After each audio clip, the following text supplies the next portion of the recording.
Bien, muy buenas tardes con cada uno de ustedes. Vamos a dar inicio a esta sesión en donde vamos a abordar el tema de la debida diligencia en derechos humanos y su vínculo directo con la seguridad y salud en el trabajo, ¿no? Porque pues más allá de poder cumplir las normativas, las leyes, aquí las organizaciones tienen una gran responsabilidad, ¿no? Y es asegurarse de que en su cadena de valor no haya explotación, no haya sufrimiento y que el trabajo pues no le quite a nadie la salud, su infancia y tampoco la tranquilidad. Y a través de estándares internacionales como los principios rectores de la ONU, de la Organización Nacional de las Naciones Unidas y las guías de la OSD. También vamos a ver aquí cómo una organización puede identificar los riesgos, prevenir los daños y actuar cuando pues algo sale mal. Entonces, aquí se trata de ver cómo una decisión puede cambiar, ¿no? La vida de los trabajadores en el campo, también en el taller, en las fábricas, en las oficinas, ¿no? Que se trata aquí de entender que la empresa no termina en sus instalaciones, sino que también debe de llegar hasta donde están sus productos, sus contratos y sus responsabilidades. ¿Por qué hablar de derechos humanos en seguridad y salud en el trabajo y cadena de suministros, ¿no? Aquí las personas, como sabemos, todos tienen derecho a poder no enfermarse ni lastimarse por su empleo, ¿no? Nadie debería de trabajar arriesgando su vida para poder comer, ¿no? Por eso aquí hablar de derechos humanos en lugar de trabajo es parte central de lo que hacemos cuando hablamos de seguridad.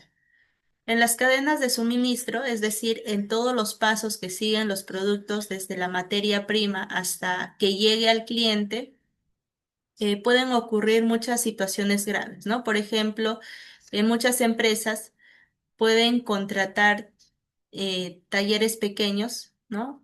En ese caso, los del sector textil, donde aquí estos pequeños talleres cosen la ropa en sótanos sin ventilación, sin descanso y con sueldos muy bajos. Entonces ahí ya se cruzan tres problemas, ¿no? Que son las condiciones de riesgo, también los salarios injustos y muchas veces también se puede involucrar aquí lo que es el trabajo infantil. También pasa en la minería informal este tipo de situaciones, ¿no? En algunos casos, por ejemplo, los niños y adolescentes pueden estar involucrados en este tipo de actividades, ¿no? Como cargando sacos pesados, también trabajan con químicos sin protección y están expuestos aquí a explotaciones. Entonces, eso es parte de un problema legal, ¿no? También es una falta grave a los derechos humanos y a la seguridad básica. Bien, las empresas aquí justamente tienen que revisar qué pasa en cada parte de su cadena, ¿no? No solo aquí decir nosotros no lo hacemos, sino es importante ver también lo que su proveedor hace. También hay esa responsabilidad de poder garantizar todos los derechos, ¿no? Toda la seguridad que deba de cumplirse con los demás trabajadores. Aquí cuidar estos temas es también proteger la vida y la dignidad de las personas que hacen posible que la organización funcione, ¿no? Una empresa que aquí cuida a las personas desde el inicio hasta el final de su cadena de suministros, también está ganando esa confianza con los clientes, ¿no? No solo de los clientes, sino también de sus trabajadores y de la sociedad en general. Y además aquí reducir estos riesgos legales, ¿no? También reducen los riesgos económicos y la reputación de la empresa, pues, eh, es la más adecuada. Por eso hablar de derechos humanos en seguridad y salud en el trabajo es parte ya central, ¿no? De una gestión responsable, es cuidar a las personas antes de que pase una tragedia y no actuar después. ¿Qué es la debida diligencia en derechos humanos? Bien, entonces aquí este concepto es muy claro. Es como tener una forma ordenada de poder revisar si es que el negocio, ¿no? Si es que la empresa está causando problemas y actuar antes de que eso pase. Por ejemplo, cuando una empresa, digamos, no compra cacao para poder hacer chocolates, aquí no basta solo con mirar lo que es el precio o la calidad, sino hay que mirar también de dónde viene ese cacao, ¿no? En varios países, por ejemplo, hay niños trabajando largas horas en los campos y sin protección, ¿no? Y si la empresa no revisa eso, entonces está permitiendo que siga pasando esa situación. Y ahí ya la debida diligencia lo que hace es, primero, mirar bien los riesgos, ¿no? Segundo, hacer algo para evitarlos. Y tercero, verificar que lo que se hizo haya funcionado. Entonces, esto se aplica en todos los sectores, no solo en algunos sectores, sino en todos. En construcción, ¿no? Una empresa subcontrata al personal que trabaja en altura y si no se revisa si ese personal tiene casco, arnés o descansos y pasa un accidente, la responsabilidad eh, no se borra solo porque era un tercero, ¿no? Por eso aquí la debida diligencia también mira a los proveedores, no solo al personal directo de la organización. Algo muy importante aquí es que la debida diligencia, en algunos países, por ejemplo, ciertas leyes no protegen tanto como deberían. Entonces aquí una empresa ética va más allá, ¿no? Mira si es que sus decisiones pueden afectar a alguien y actúa para poder prevenirlo. También se aplica aquí cuando hay cambios, si es que una empresa quiere trasladar su planta, ¿no? a otro lugar, entonces debe mirar cómo eso afecta a las comunidades, ¿no? Si les consulta aquí, si pierden acceso a agua o servicios básicos, todos esos aspectos que puedan estar involucrados es importante saber, ¿no? Entonces aquí la debida diligencia en los derechos humanos es como tener parte de una ayuda a que las empresas se aseguren de que su trabajo no cause sufrimiento, no cause explotación ni daño a las personas. Y eso ayuda a mejorar, ¿no? La imagen, reduce los conflictos y fortalece la empresa a largo plazo. Tenemos aquí dos conceptos claves, que es la responsabilidad social corporativa versus la debida diligencia. Bien. Empezando ahí por la responsabilidad social corporativa, que es la RSC, es todo lo que hace una empresa para poder mostrar que tiene un compromiso con la sociedad. En sí, esta es voluntaria. Por ejemplo, cuando una empresa eh, decide plantar árboles, también donar mochilas, por ejemplo, entonces en estos casos y hace esas campañas para poder reciclar, ¿no? Todo este tipo de situaciones son acciones positivas que ayudan a la comunidad o al medio ambiente. La debida diligencia, en cambio, es una obligación que va a fondo al problema. No, no se enfoca en hacer algo bonito afuera, sino se enfoca en que la empresa no cause daño adentro. Por ejemplo, ¿no? Una empresa puede tener un programa de responsabilidad social corporativa para poder donar útiles escolares, por ejemplo, ¿no? Pero si al mismo tiempo en su cadena de proveedores hay niños trabajando, entonces ahí ya hay una falla. Y ahí es donde entra la debida diligencia, ¿no? Para poder prevenir que eso pase. También hay otra diferencia clave, que es la responsabilidad social corporativa, que en este caso suele hacerse como algo separado de la organización, ¿no? Es decir, se hacen actividades sociales, pero no siempre se revisan los riesgos reales del trabajo. En cambio, la debida diligencia eh, se mete de lleno en la forma en que operan las empresas, ¿no? Cómo contrata, cómo produce, cómo compra, a quién contrata. Y todo eso se revisa para poder evitar los abusos o condiciones inseguras. Un ejemplo claro es una empresa minera, ¿no? Aquí puede hacer campañas de limpieza de ríos o apoyar ferias locales. Y eso sí está bien, ¿no? Pero si al mismo tiempo no verifica si sus contratistas tienen a obreros sin protección o si los hacen trabajar de esa manera, ¿no? O hacen trabajar más de 16 horas seguidas, entonces ahí ya está fallando también su deber. Aquí la responsabilidad social corporativa no reemplaza la responsabilidad de prevenir daños, sino de cierta forma es algo independiente. Por eso aquí la diferencia es esta, ¿no? Responsabilidad social corporativa es buena, pero no basta. En cambio, la debida diligencia es el paso necesario para asegurarse de que el trabajo de la empresa no cause daño a las personas, ¿no? Va más allá de lo visible, más allá de lo bonito, sino llega al centro de la actividad, cómo se contrata a los trabajadores, cómo se respetan sus derechos y cómo se evita que sufran por culpa de una mala práctica. Bien, veamos ahora aquí los principios rectores sobre empresas y derechos humanos, que es la UNGP. En sí son la base mundial para poder hablar aquí de cómo deben de actuar las empresas cuando se trata de respetar a las personas, ¿no? Aquí fueron aprobados por la ONU en el año 2011 y desde entonces han servido como guía para que los países, ¿no? Las empresas grandes y también las empresas pequeñas, incluso las inversionistas, entiendan qué se espera de ellos cuando hay vidas humanas de por medio. Que estos principios en sí resumen en tres pilares, ¿no? Y vale la pena entender cada uno de ellos. El primer pilar dice que el Estado debe de proteger los derechos humanos, ¿no? Esto significa que los gobiernos no pueden hacerse de la vista gorda cuando pues hay explotación, hay trabajo infantil o condiciones de riesgo en la empresa. Deben de tener leyes claras, hacer inspecciones, también castigar a los que incumplen esas normativas, esas leyes y sobre todo aquí garantizar que nadie pues tenga que arriesgar su salud o su vida para poder ganarse el pan de cada día. ¿Ok?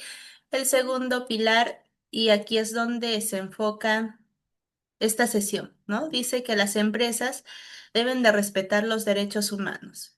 Y no alcanza solo con decir que se cumple la ley o que se confía en los proveedores, ¿no? Las empresas tienen que mirar sus propias operaciones, pero también lo que pasa con sus contratistas, ¿no? Con sus proveedores, con los talleres que contratan, con los que les dan transporte, con los que recolectan su materia prima, ¿no? Y si en algún punto hay explotación, la empresa también tiene que actuar. Por ejemplo, aquí en el sector agroexportador hay empresas que compran frutas a cambio a campos lejanos, ¿no?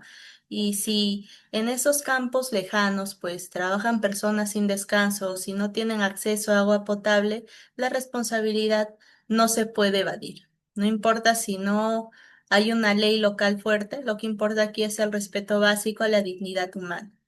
Y el tercer pilar, como todos ahí pueden observar, dice que las personas deben de tener acceso a reparación si se les afecta, ¿no? Esto quiere decir que si alguien es dañado por una mala práctica, debe de tener a dónde acudir, ¿no? Puede ser un canal de queja dentro de la empresa, un sindicato que lo represente o incluso también una vía legal, pero no puede quedar aquí en silencio, ¿no? Entonces, aquí estos tres pilares que hemos mencionado son una guía práctica, ¿no? Que ya muchas empresas, muchas organizaciones del mundo están usando para poder revisar lo que hacen, corregir esos errores y también prevenir los daños. Pasando por los pilares que hemos mencionado anteriormente, tenemos aquí, ¿no? El primer pilar, que es en este caso, que el Estado tiene el deber de proteger a las personas frente a los abusos cometidos por las empresas. Esto significa que los gobiernos tienen que hacer tres cosas: crear las leyes, hacer que se cumplan y castigar cuando no se respetan esas leyes. Por ejemplo, ¿no? Si en un país hay empresas que hacen, digamos, trabajar a menores de edad en fábricas, en plantas, es responsabilidad del Estado también investigar, ¿no? Cerrar esos espacios y proteger a esos niños. El Estado aquí pues es importante que deba de actuar. Lo mismo ocurre con el trabajo forzoso, ¿no? En algunos sectores, por ejemplo, como la agricultura o la pesca, hay casos donde los trabajadores viven en campamentos cerrados, ¿no? Sin poder salir, también con deudas impuestas, en este caso por los empleadores, y el Estado lo que tiene que hacer es detectar eso, hacer las inspecciones y garantizar que las personas puedan trabajar con libertad, también puedan trabajar con descanso y con acceso a ayuda si es que lo necesitan. También entra aquí el tema de las condiciones laborales, ¿no? Por ejemplo, en el sector de construcción, muchas veces se contratan aquí personas sin protección, sin casco, sin línea de vida cuando trabajan en el tour. Si eso ocurre, pues podría ocurrir un accidente. Y el Estado aquí debe de tener inspectores, debe de aplicar sanciones y debe de exigir que las empresas puedan respetar las reglas mínimas. Y hay algo muy importante que no basta solo con tener estas leyes, sino eh, hay que fiscalizarlo, ¿no? Hay que hacer ese seguimiento. Por eso este pilar también habla de la capacidad del Estado de, de poder vigilar y actuar cuando hay riesgo o daño. Además, también el Estado tiene que facilitar aquí el acceso a la justicia. Esto quiere decir que si una persona, un trabajador fue afectado por una empresa, ¿no? Por ejemplo, si fue despedido injustamente, si sufrió acoso o si tuvo un accidente grave, debe poder presentar aquí una denuncia, también ser escuchada y recibir una respuesta rápida y justa. En muchos países esto no ocurre porque los procesos son lentos, ¿no? Son caros o porque las personas no confían en las autoridades. Pero este pilar recuerda que el Estado no puede ser indiferente, debe de proteger los derechos humanos, sobre todo cuando hay personas en situaciones vulnerables. Por eso, en todo lo que tiene que ver con seguridad y salud en el trabajo, con respecto a los trabajadores y también a las comunidades, el primer actor aquí responsable vendría a ser el Estado, ¿no? Entonces, aquí su presencia y la acción que vayan a tomar frente a estas situaciones van a ser parte clave para que se evite el abuso, se evite las injusticias y también se frene la explotación y se construye aquí un entorno laboral más justo. Este segundo pilar de los principios rectores es la que más directamente se aplica al trabajo de las empresas, ¿no? Dice que aquí las organizaciones, las empresas, tienen la responsabilidad de respetar los derechos humanos en todo lo que hacen, en cualquier lugar donde trabajen o donde compren productos o servicios. Esto significa que la responsabilidad no termina en la puerta de la oficina o en la fábrica, sino esta responsabilidad parte de la organización también se extiende a los proveedores, a los contratistas, ¿no? Y a todas las personas y organizaciones que estén conectadas con la actividad de la empresa. Por ejemplo, ¿no? Si una empresa exporta, en este caso una empresa peruana, exporta productos agrícolas y contrata a un tercero para poder cosechar, tiene que poder asegurarse también de que esos trabajadores tengan la protección, ¿no? Los equipos de protección personal, también que tenga agua potable para hidratarse, ¿no? Esos descansos, las pausas activas y los sueldos justos. Si ese tercero, esa empresa tercerizada usa niños o tiene personas trabajando en condiciones peligrosas, la responsabilidad alcanza también a la empresa principal. No puede decir que no sabía ni que no era su obligación revisar. Entonces, esto también es parte de su responsabilidad.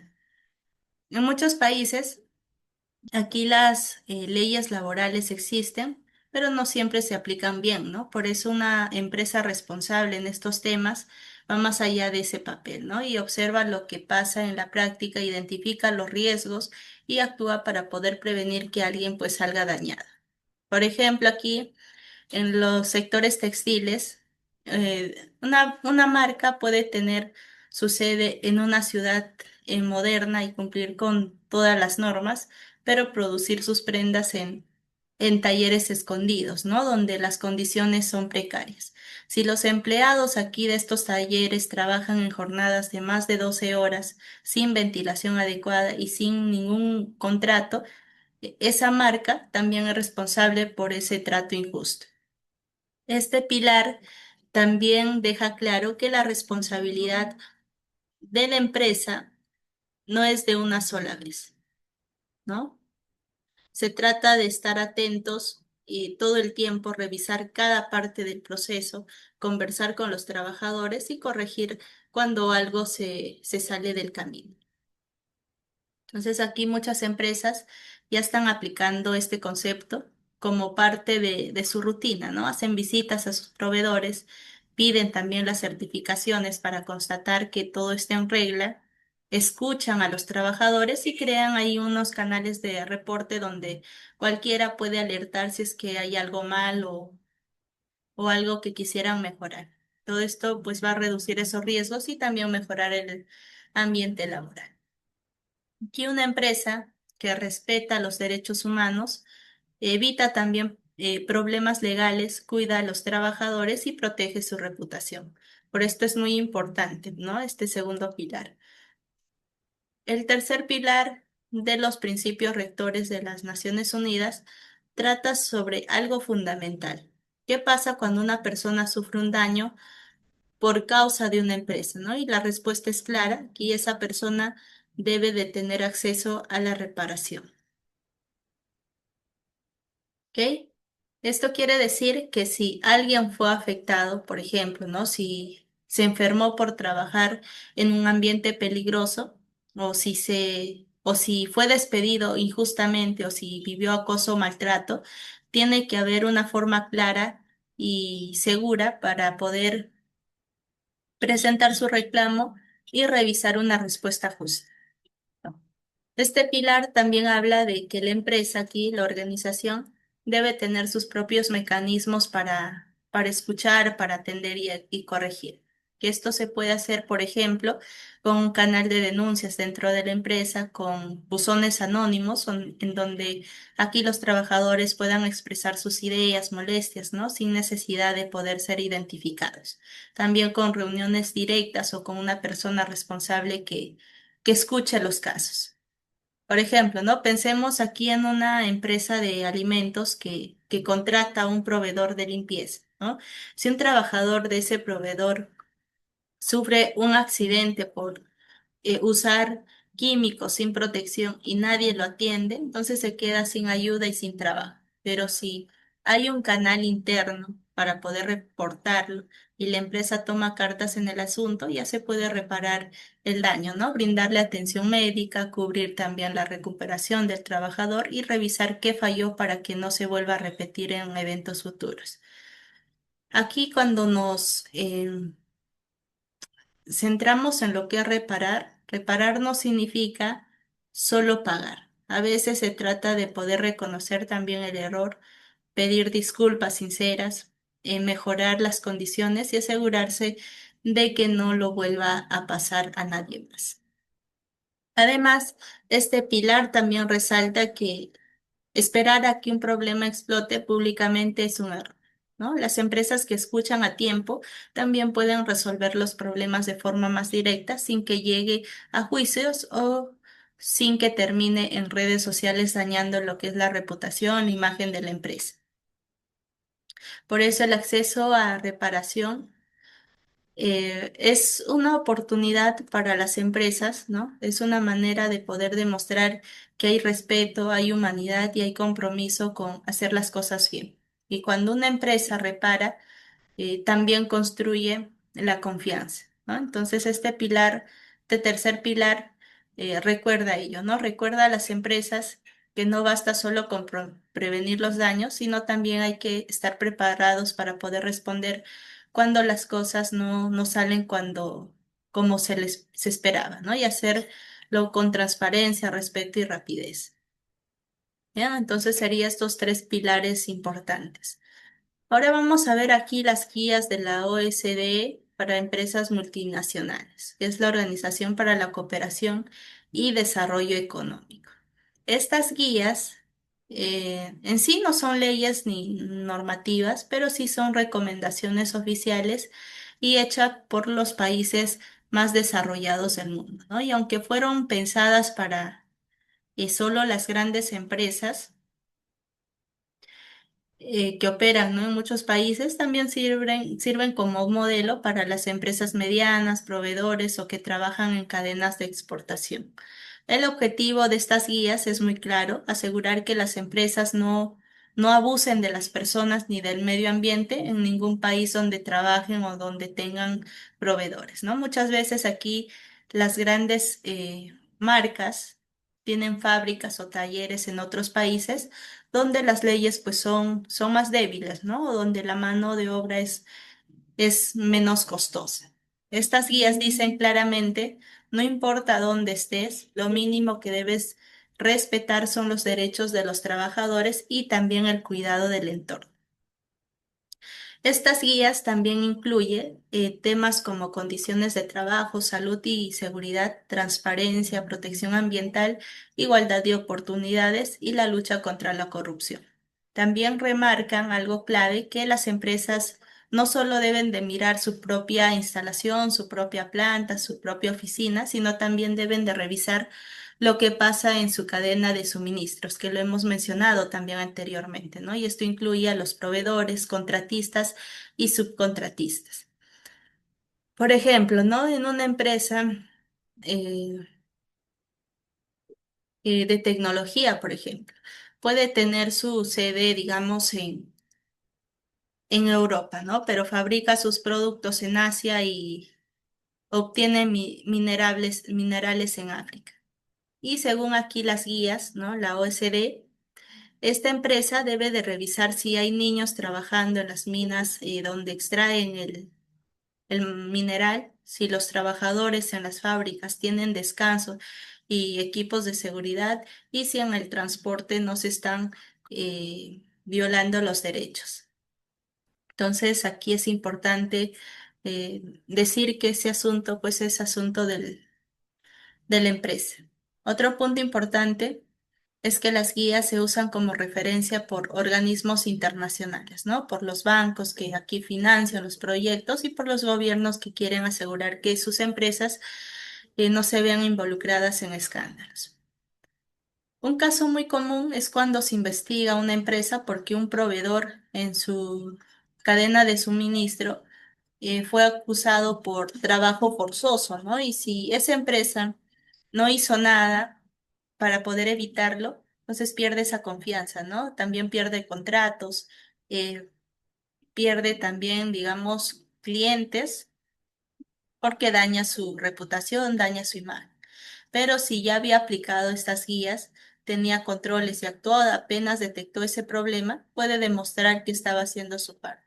Por eso estas guías son una herramienta que ayudan también a poder actuar con responsabilidad en todos los niveles, ¿no? Y lo mejor es que están pensadas para que cualquier empresa, independientemente del tamaño y del sector, sin importar esos factores, puede aplicarlas en su realidad, ¿no? Porque al final respetar estos derechos humanos y cuidar a las personas es responsabilidad no solo de una persona, sino de todos.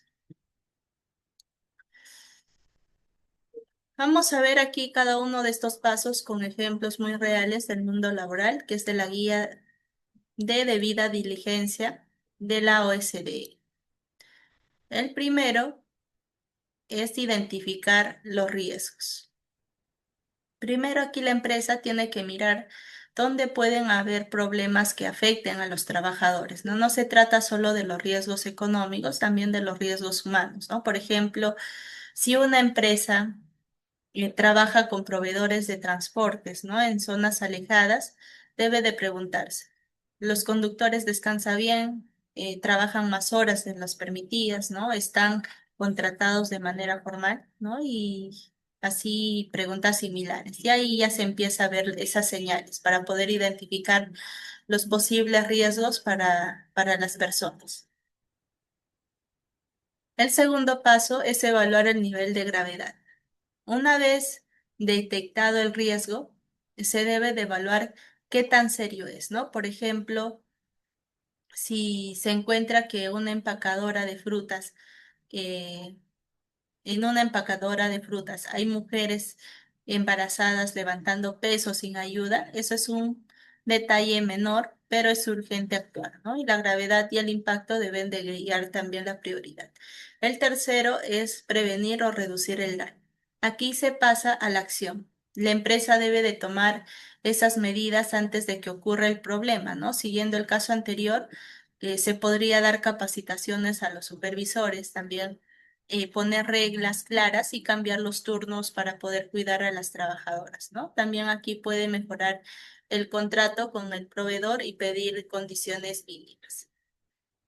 Luego está el hacer seguimiento y no alcanza con hacer un cambio y olvidarse, ¿no? Se debe de revisar si lo que se hizo anteriormente realmente esté funcionando, ¿no? Y si se detecta que el problema sigue, también se vuelve a intervenir en esos momentos. Luego está comunicar lo que se está haciendo, ¿no? Comunicar de forma clara todo ello. Por ejemplo, la empresa aquí debe de informar tanto hacia dentro de la organización como hacia afuera, las personas externas, para poder generar confianza, ¿no? Puede compartir sus políticas, también explicar sus acciones en su sitio web o presentar informes claros a los socios o clientes, ¿no? Por ejemplo, aquí una empresa puede explicar cómo controla sus actividades, ¿no? Para que no usen mano de obra infantil. Pues parte de la buena comunicación es informar lo que se está haciendo. Finalmente, tenemos ahí el remediar si ya hubo daño. Y si ya ocurrió el problema, la empresa lo que tiene que hacer es responder, ¿no? Si alguien fue explotado, si sufrió un accidente, si fue discriminado, no basta solo con evitar que le pase al siguiente, hay que reparar al que ya fue afectado. Y esto puede incluir atención médica, también compensaciones, disculpas o incluso sanciones al proveedor responsable.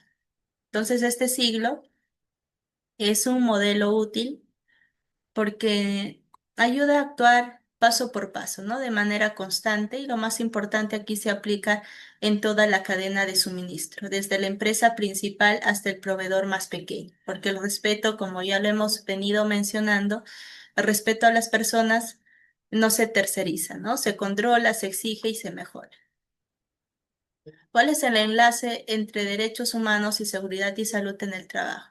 Cuando se habla de derechos humanos, a veces se piensa en temas como libertad, educación, ¿no? Salud, igualdad.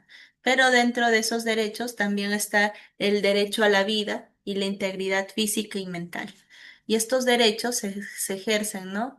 En todas las organizaciones como parte de su obligación. Por ejemplo, una persona que trabaja aquí 8 horas diarias, ¿no? Que es la jornada laboral aquí actualmente en Perú, en una empresa, aquí tiene derecho a poder volver a su casa con el mismo estado de salud con el que se entró, ¿no? Si está expuesta a químicos sin protección, si carga peso excesivo, si trabaja bajo presión extrema o sin descanso, ese derecho pues ya se pone en riesgo. Otro ejemplo muy común está en el sector construcción. Aquí sí se permite que obreros trabajen en altura sin los EPPs, ¿no? Como los cascos, el arnés, ¿no? El empleador aquí no está fallando solo frente a una norma, sino está fallando frente a un derecho básico, que es el derecho a no morir por hacer su trabajo. También hay que pensar aquí en la salud mental, que es parte importante. Cuando hay acoso, gritos, insultos o presiones constantes, aquí la persona puede enfermarse, ¿no? Perder su autoestima, sentirse atrapada.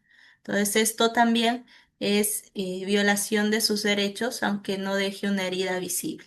Por eso, cuidar la seguridad y salud en el trabajo es una forma concreta de poder respetar también los derechos humanos. Y cuando las empresas lo entiendan así, van a dejar de ver a seguridad como una carga y ya le empiezan a ver como parte de su compromiso con las personas, ¿no? Y para ello es importante que la organización sepa poder impartir lo que es una buena cultura de prevención, una cultura organizacional. Además, aquí cuando se invierte también en seguridad y salud en el trabajo, se evita el sufrimiento de muchas familias, ¿no? Y un trabajador aquí, pues accidentado, no solo pierde ingresos, también su familia se ve afectada. A veces hay hijos que dejan la escuela, deudas que se acumulan o tratamientos costosos. Todo eso se puede prevenir si desde el inicio se actúa con responsabilidad. Aquí este enlace entre derechos humanos y seguridad y salud en el trabajo nos está recordando que el trabajo debe de mejorar la vida de las personas y no dañarlas, porque aquí proteger la salud y la seguridad en el trabajo también es proteger lo más básico, que es la vida y la dignidad de los trabajadores. ¿Cuáles son los riesgos comunes en cadenas de suministro? Muchas veces aquí las empresas es normal, ¿no? Que trabajen con proveedores, contratistas o intermediarios y en esas partes de la cadena es donde pueden ocurrir los mayores abusos si es que no hay un control debido. Uno de los riesgos más graves es el trabajo infantil. Aún, aún en la actualidad, en muchos sectores productivos se encuentran niños y adolescentes pues realizando tareas peligrosas o extenuantes, ¿no? Y en zonas agrícolas, por ejemplo, es frecuente ver a menores cosechando bajo el sol, también cargando peso, manipulando las herramientas cortantes. En estos casos, se interrumpe su educación, ¿no? Que es lo más visible, también se pone en riesgo su salud y se está violando un parte de su derecho, que es el derecho a la educación. Otro riesgo es el trabajo forzoso.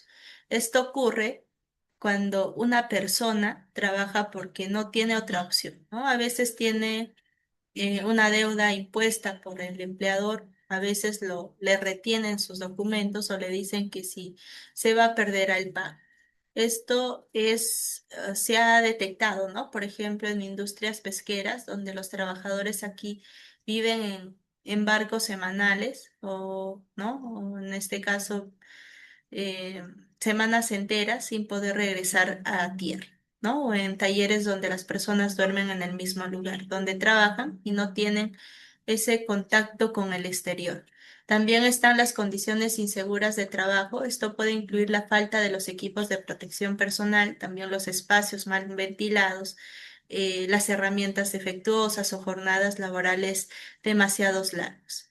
Por ejemplo, ¿no? Aquí en fábricas de calzado o textiles, muchas veces se trabaja con solventes, con pegamentos y máquinas sin ese debido resguardo, ¿no? Lo cual puede provocar también accidentes graves o enfermedades ocupacionales que estén relacionados con esas actividades. Un riesgo que a veces pasa desapercibido es la discriminación. En muchos centros de trabajo, especialmente aquí en los niveles más bajos de la cadena de suministro, hay mujeres por ejemplo, ¿no? Que ganan menos por hacer lo mismo en el trabajo o que no acceden a ciertos cargos por su edad o por estar embarazadas. También se ha detectado trato de desigualdad hacia las personas migrantes o indígenas que aquí reciben menos beneficios o son los últimos en recibir equipos de protección personal.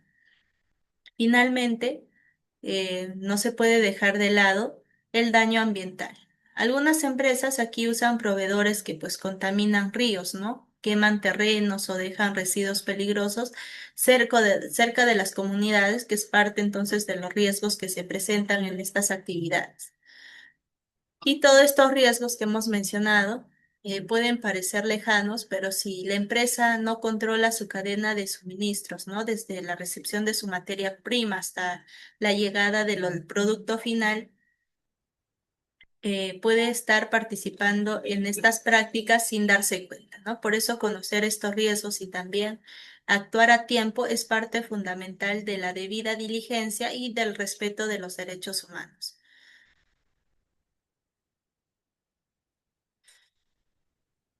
Vamos a ver ahora uno de los temas más sensibles en derechos humanos y cadena de suministros, que es el trabajo infantil.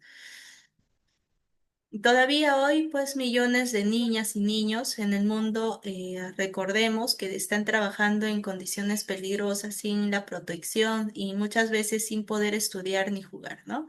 Para comenzar, es importante aquí entender bien qué es trabajo infantil.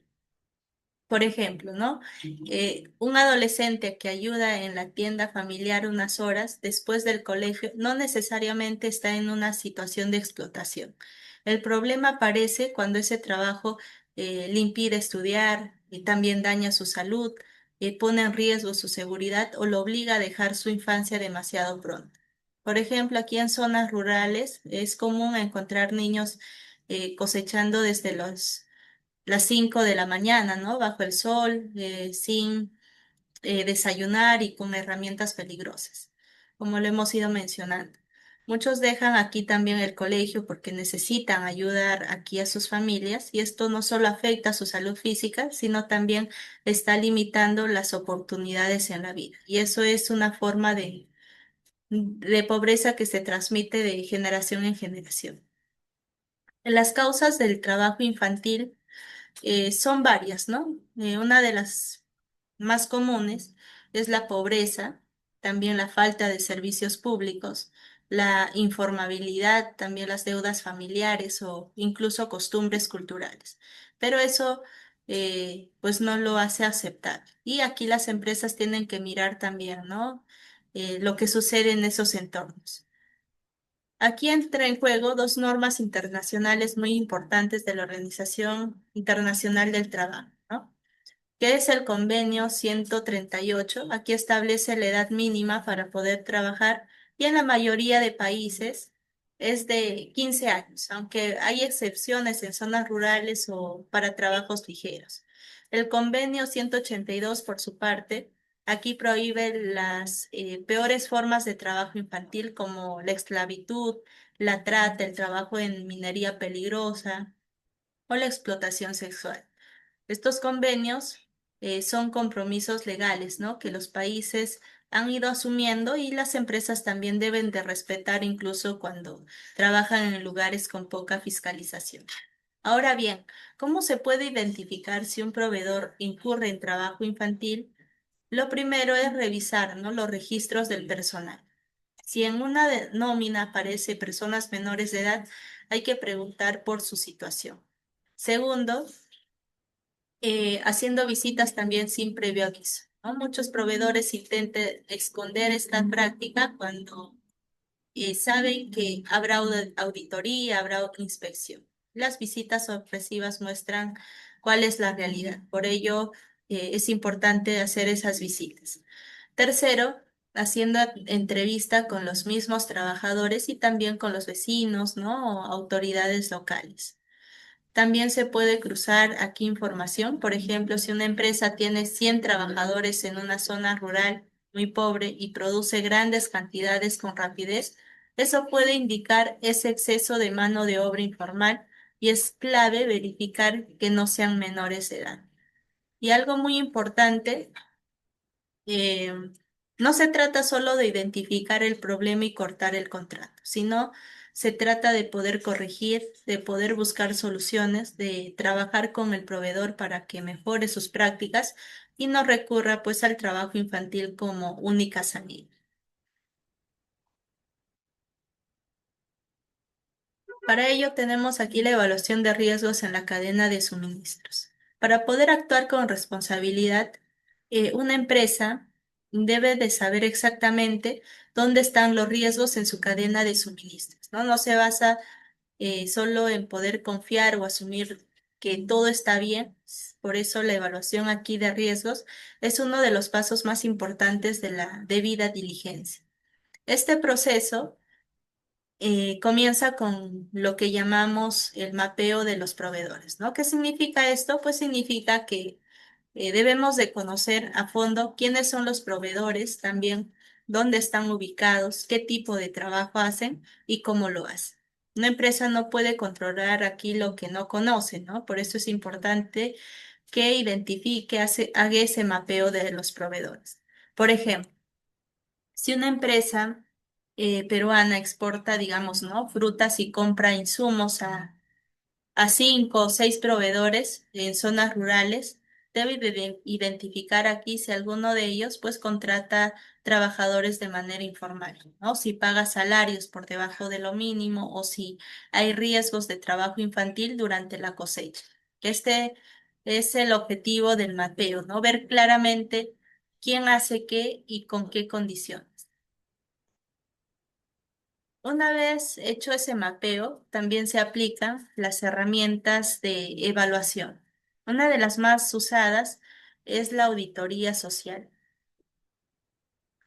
Esto consiste en poder enviar a un equipo especializado a las instalaciones del proveedor para poder revisar cómo están las condiciones reales, ¿no? Si hay equipos de producción, eh, de protección, si los horarios se respetan, si los contratos están firmados. También se hacen entrevistas aquí, encuestas o entrevistas a los trabajadores, ¿no? A veces en privado para que puedan hablar con libertad. Por ejemplo, en una empresa aquí, una auditoría social puede detectar si los operarios trabajan más de 100 horas sin descanso, ¿no? O a la semana, o si hay aquí mujeres embarazadas realizando tareas de esfuerzo, si hay diferencias de pago entre hombres y mujeres. Toda esa información que se pueda recabar es vital para saber si ese proveedor respeta o no respeta los derechos humanos. Otra herramienta útil son las encuestas y entrevistas, ¿no? Aquí puede hacerse en un papel, tanto por celular o cara a cara. Ayudan a escuchar directamente a quienes trabajan en los niveles más bajos de la cadena, ¿no? Que muchas veces son los que sufren más abusos. También se puede hacer un análisis por sector o por país. Hay bases de datos y estudios que indican aquí cuáles son los sectores más propensos al trabajo infantil, al trabajo forzoso o a las condiciones inseguras. Entonces, aquí evaluar estos riesgos en la cadena es un trabajo constante, ¿no? Que permite actuar antes de que ocurra un daño, enfocar también esos esfuerzos en donde realmente importa y construir una cadena más justa y más humana. Ahora, ¿cuál es la integración en el sistema de gestión de seguridad y salud en el trabajo? ¿No? Aquí el área se enfoca en temas como, ¿no? El área de seguridad se enfoca en temas de accidentes, equipos de protección personal, higiene industrial, evacuaciones, y todo esto es importante, sí, pero si se mira con más profundidad, también hay riesgos humanos que se cruzan con otros temas, que es la discriminación, explotación, trabajo forzoso, jornadas excesivas o condiciones que dañan la salud mental. Por eso, aquí el sistema de gestión de seguridad y salud en el trabajo, pues también debe de vigilar si se están respetando los derechos humanos en el entorno laboral, ¿no? Y eso comienza también poder incluir estos temas en la política de seguridad, en los planes de prevención y en los procesos de supervisión.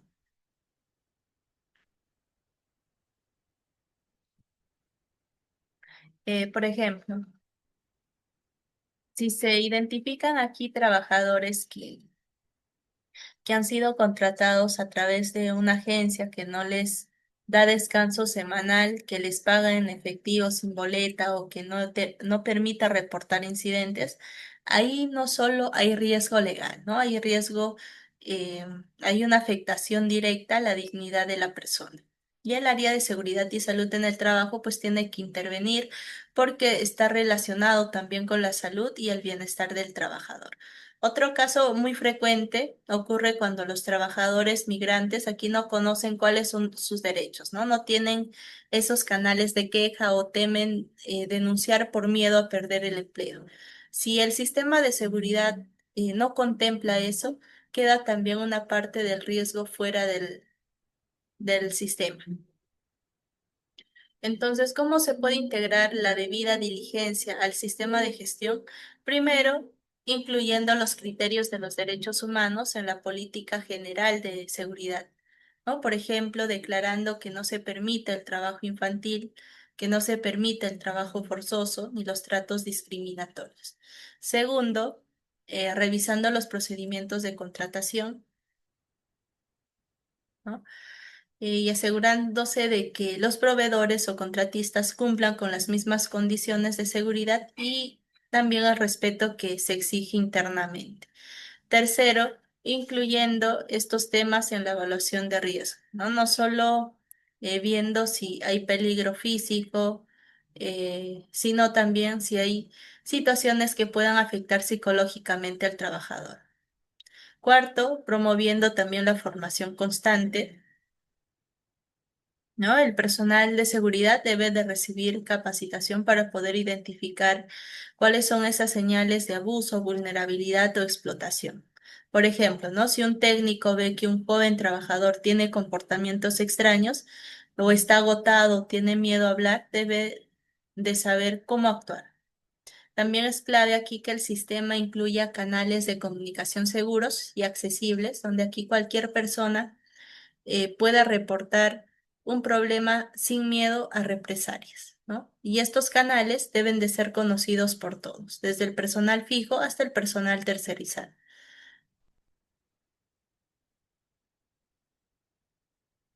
Ahora, ¿cuál es el rol del área de seguridad y recursos humanos? ¿No? Por un lado, tenemos al área de seguridad que no solo está para prevenir los accidentes físicos o problemas técnicos, también debe de estar atenta a los riesgos humanos, ¿no? Que pueden afectar la salud de los trabajadores, como las jornadas excesivas, también la falta de descanso, la presión psicológica, el trato agresivo o incluso también el silencio frente a los abusos. Por ejemplo, si en una empresa de logística, ¿no? Los conductores trabajan, digamos, más de 14 horas al día sin pausas. Eso no es solo un riesgo vial, es un problema de salud, de desgaste físico y mental, ¿no? Y aquí el área de seguridad y salud en el trabajo debe de actuar, revisar los turnos, hablar también con los supervisores y buscar una solución para ese tema, pero no puede hacer ese trabajo solo, ¿no? Aquí entra ya el área de recursos humanos que tiene las herramientas para poder revisar cómo se contrata, cómo se capacita y cómo se trata al personal. Y recursos humanos puede detectar si es que hay contratos sin firma, si se paga menos de lo debido o si hay trabajadores que llevan años en planillas temporales para poder evitar los beneficios. Además, ambas áreas también deben de trabajar en equipo, ¿no? Si un trabajador se queja de acoso, sobrecarga o maltrato, aquí seguridad y recursos humanos deben de actuar juntos, ¿no? Uno puede revisar los riesgos a los cuales están expuestos y el otro se encarga ya de las personas involucradas. También tienen que liderar aquí la formación y la escucha, ¿no? Y hay un punto clave que estas dos áreas son también el puente entre las políticas escritas y los que realmente se vive en el trabajo. Una empresa puede tener, digamos, ¿no? una política contra el trabajo infantil o el acoso, pero si seguridad, el área de seguridad y el área de recursos humanos no lo aplican, no capacitan, no fiscalizan, entonces la política tampoco nos sirve.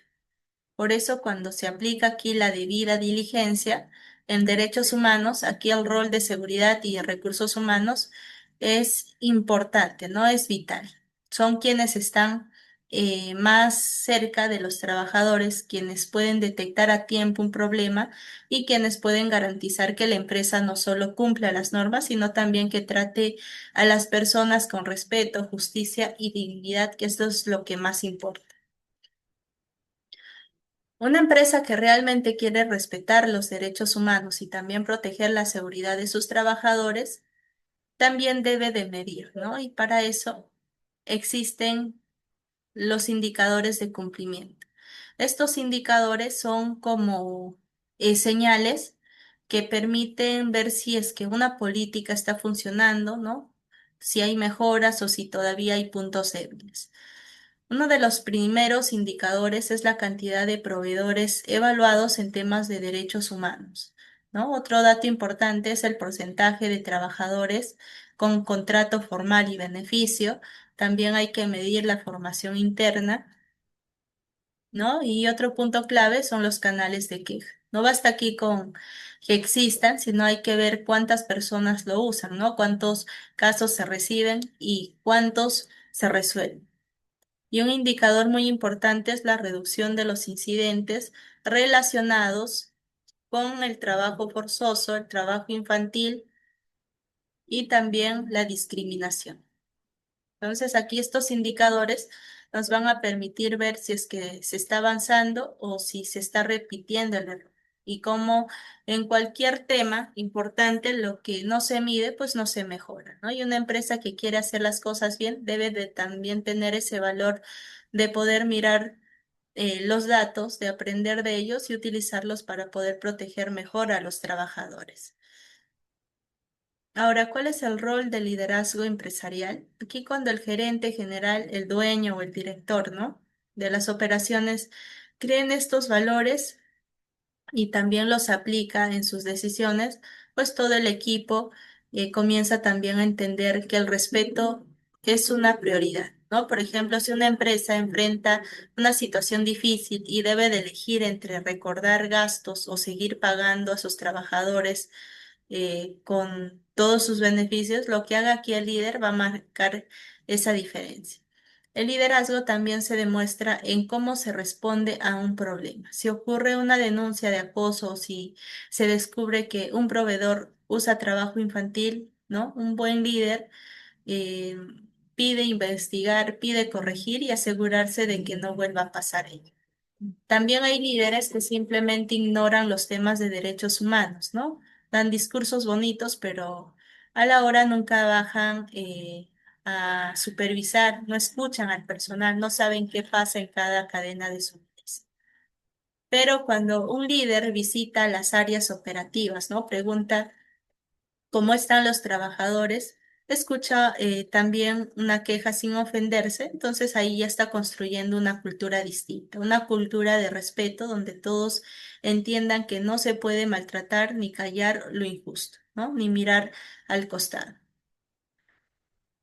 Aquí este liderazgo empresarial se mide en el ejemplo, ¿no? En la ética, en cómo se trata a quienes hacen posible la operación, que son los trabajadores directos y también los trabajadores que sean de los proveedores, contratistas, subcontratistas. Tenemos aquí también la remediación y la mejora continua, ¿no? Eso es lo que se llama remediación. Nos estamos refiriendo al actuar cuando ya hubo una afectación, ¿no? Si se falló, se recupera. Y si no se repara, pues el daño crece. La remediación a veces basta con una sola acción concreta, ¿no? Que demuestre ese respeto y voluntad de corregir. Si un trabajador fue discriminado, por ejemplo, ¿no? Si se puede investigar aquí el caso, aplicar sanciones si corresponde y también ofrecer ese acompañamiento psicológico y poder reforzar la formación en el equipo. Pero lo más importante es que después de poder remediar, se reflexione. ¿Por qué ocurrió, no? ¿Qué parte del sistema falló? ¿Fue por falta de supervisión? ¿Fue por presión en la producción? ¿O fue por mala capacitación? Y ahí es con esas preguntas, ahí comienza la mejora continua, que es muy importante, ¿no? Para poder formar a los trabajadores con conciencia, ¿no? De mirar cada situación como una oportunidad para mejorar y también para garantizar la seguridad de los trabajadores. Para finalizar, tenemos aquí los principales desafíos, ¿no? El primer gran reto es la falta de visibilidad en los niveles más bajos de la cadena. ¿Qué quiere decir ello? Que pues muchas empresas conocen a sus proveedores directos, sí, pero no saben quién trabaja en los talleres subcontratados, ¿no? Quién cosecha la materia prima, ni en qué condiciones. El segundo desafío es la informalidad y tercerización sin controles reales.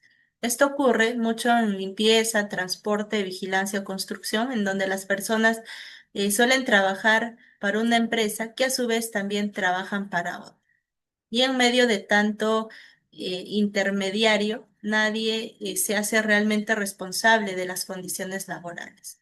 También está el problema de la falta de sensibilización o poca sensibilización en líderes y supervisores. Otro reto importante es el miedo a los trabajadores, de los trabajadores a denuncias, ¿no?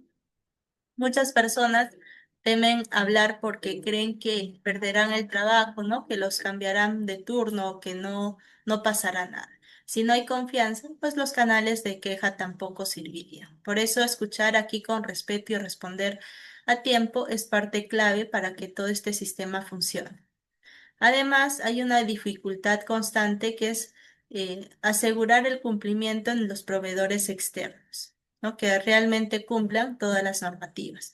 Y por último, hay un desafío que está presente en casi todas las industrias, que es la presión por entregar rápido, producir más y gastar menos, ¿no? Por eso aquí aplicar la debida diligencia requiere mirar más allá del precio, más allá de los plazos que puedan ofrecer los proveedores, ¿no? Requiere tener ese compromiso para poder cuestionar lo que siempre se ha hecho, pero también abre la puerta a una forma más humana, más justa y más sostenible en hacer empresa. Bien, entonces llegamos a la parte final de la sesión. Eh, no hay que olvidarnos que aplicar la debida diligencia eh, previene, ¿no? Antes que lamentar y corrige con firmeza cuando hay errores. Significa eh, no cerrar los ojos cuando un proveedor explota, ¿no? Cuando un trabajador sufre o cuando una decisión empresarial pone en riesgo la vida de alguien más. Aquí las empresas que avanzan en este camino no solo están protegiendo su reputación, sino también están construyendo esa confianza, también están cuidando a sus trabajadores, que es lo más importante, también están aportando a una sociedad más justa. Y desde el rol que tenga cada persona, ¿no? En seguridad y salud en el trabajo, en recursos humanos, en logística o en cualquier otra área, puede marcar esa diferencia, ¿no? Porque cada contrato, cada evaluación, cada visita a un proveedor es una oportunidad para poder decir, acá los derechos se respetan o acá los derechos no se respetan. Y ese respeto no empieza pues con grandes discursos, ¿no? Sino empieza con esas pequeñas acciones concretas, de esas pequeñas acciones en donde verdaderamente se valore la vida del trabajador, ¿no? Y esas pequeñas decisiones diarias que sumadas generan una cultura distinta. Bien, entonces eso sería todo por la sesión del día de hoy. Nos vemos en una próxima.